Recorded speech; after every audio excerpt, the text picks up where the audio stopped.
Here are some things you may or may not know about the movie The Birdcage. I love this movie so much. The 1996 comedy film was produced and directed by Mike Nichols. The screenplay was adapted by Elaine May from the 1978 French film La Cage aux Folles, which is based on the 1973 play of the same name. The cast is just so spectacular. Robin Williams was actually not supposed to play Armand. Originally, that part was offered to Steve Martin, but scheduling conflicts nixed his involvement. Robin Williams was actually supposed to play Albert, but he bowed out of the role because he felt he had done enough drag with Mrs. Doubtfire. So he stepped into the role of Armand, leaving the incredible Nathan Lane to step in for Albert, or Starina. I honestly couldn't imagine it any other way. This is perfection. Hank Azaria's character of Agador Spartacus almost looked very different. In the stage play, it's actually two separate characters, and one of them is a butler, played by a black man. Well, director Mike Nichols thought that that character seemed outdated and a little stereotypical for an American audience. It was Robin Williams that actually suggested, why don't you just combine the two characters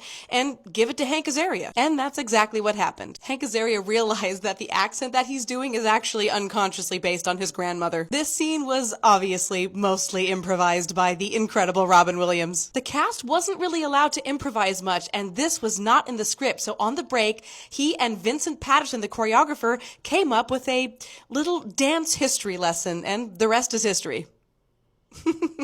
This next one was unintentionally improvised. In this scene where they realized Agador only made soup for dinner, Robin Williams slips. This was not supposed to happen.